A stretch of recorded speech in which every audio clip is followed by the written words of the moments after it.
Bismillahirrahmanirrahim. Assalamualaikum warahmatullahi wabarakatuh. Perkenalkan, nama saya Kiki Amalia A dari Pendidikan Administrasi Perkantoran. Di sini saya akan menjelaskan fungsi-fungsi administrasi, manajemen, dan perencanaan. Tetapi sebelum itu, saya akan menjelaskan secara singkat tentang administrasi, manajemen, dan perencanaan. Administrasi adalah seluruh kegiatan mulai dari pengaturan hingga pengurusan segala hal yang dilakukan untuk mencapai tujuan bersama. Administrasi tidak bisa dilakukan oleh satu orang saja karena membutuhkan kerjasama antar dua orang atau lebih. Selanjutnya yaitu manajemen. Manajemen adalah proses perencanaan, pengorganisasian, pengarahan dan pengawasan usaha-usaha para anggota organisasi dan penggunaan sumber daya organisasi lainnya agar mencapai tujuan organisasi yang telah ditetapkan. Dan yang terakhir adalah perencanaan. Perencanaan adalah menentukan serangkaian tindakan untuk mencapai hasil yang diinginkan. Perencanaan merupakan menentukan serangkaian tindakan dengan jalan menggambarkan dan merumuskan kegiatan-kegiatan yang diperlukan untuk mencapai hasil yang diinginkan. Itu saja penjelasan singkat tentang administrasi, manajemen, dan perencanaan. Adapun agenda yang akan saya bahas yaitu pertama, fungsi organik, kedua, fungsi pelengkap, tiga, teori fungsi administrasi dan manajemen, 4. Hubungan perencanaan dan research, 5. Premis-premis perencanaan, dan terakhir pendekatan terhadap fungsi perencanaan. Pada dasarnya, keseluruhan fungsi-fungsi administrasi dan manajemen dapat dibagi menjadi dua klasifikasi utama, yaitu 1. Fungsi organik. Yang dimaksud fungsi organik adalah semua fungsi yang mutlak harus dijalankan oleh administrasi dan manajemen.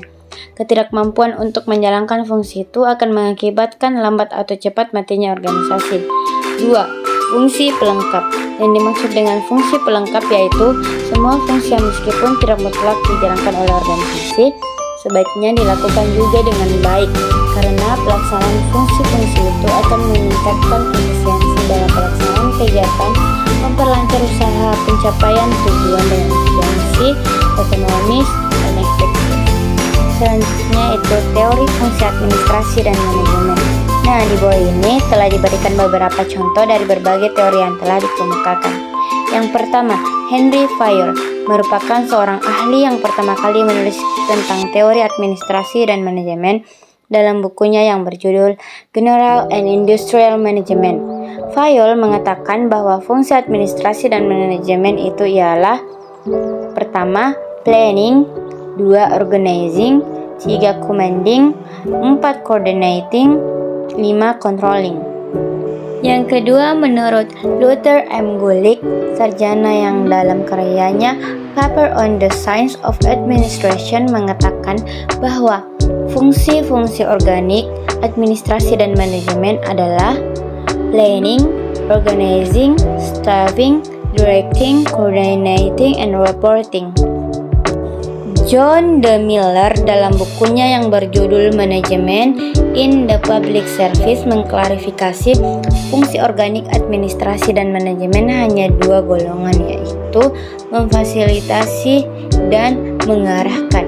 Karya Miller sesuai dengan filsafat hidup yang dianutnya, yang memandang pemberian bimbingan kepada bawahan sebagai fungsi maha penting bagi seorang pejabat pimpinan. Yang keempat, Harold Kohns and Kelly O'Donnell dalam buku mereka yang berjudul Principles of Management, penekanan analisis dalam buku tersebut adalah manajemen merupakan proses. Mereka juga berpendapat bahwa dengan approve itu, klarifikasi yang mereka buat itulah bagi mereka yang paling penting. 5. George R. Terry dalam bukunya berjudul Principles of Management, Terry mengklarifikasi fungsi-fungsi manajemen itu sebagai berikut. Pertama, perencanaan, 2. pengorganisasian, 3. penggerakan, dan yang keempat, pengawasan. Yang keenam, John of atau Profesor Mi adalah seorang guru besar dalam ilmu manajemen di Universitas Indian. Mi mengatakan bahwa fungsi organisasi manajemen adalah perencanaan, pengorganisasian, pemberian motivasi, dan pengawasan. Selanjutnya, hubungan perencanaan dengan research terbagi menjadi dua, yaitu arti sempit, dimaknai sebagai suatu proses pengumpulan dan analisis data penelitian. Arti luasnya yaitu rancangan penelitian meliputi proses perencanaan dan pelaksanaan penelitian. Selanjutnya, premis-premis perencanaan. Premis atau ide pokok adalah suatu kalimat perenungan, kesimpulan filosofis, atau pesan yang ingin disampaikan pembuatan film kepada penonton. Dalam Kamus Besar Bahasa Indonesia, premis yaitu apa yang dianggap benar sebagai landasan kesimpulan, kemudian dasar pemikiran. Tujuan premis adalah digunakan sebagai dasar penarikan kesimpulan. Premis perencanaan adalah asumsi tentang kemungkinan bentuk peristiwa di masa depan. Mereka berfungsi sebagai dasar perencanaan untuk membuat rencana yang efektif. Tempat perencanaan harus didasarkan pada peramalan yang sistematis. Pendekatan terhadap fungsi perencanaan. Pendekatan perencanaan adalah sudut pandang atau persepsi organisasi dalam penyusunan rencana. Pendekatan ini bertujuan untuk menyerap data dan informasi yang diperlukan saat menyusun rencana. Perencanaan tidak akan bisa disusun tanpa ada data dan informasi yang berkaitan dengan aktivitas dan tujuan organisasi. Secara umum, ada 4 model pendekatan perencanaan sebagai berikut. Bottom-up approach. Pendekatan ini dilakukan dengan cara menyerap data dan informasi dari struktur paling bawah organisasi, kemudian dirumuskan oleh pimpinan menjadi sebuah rencana utuh. Yang kedua, top-down approach.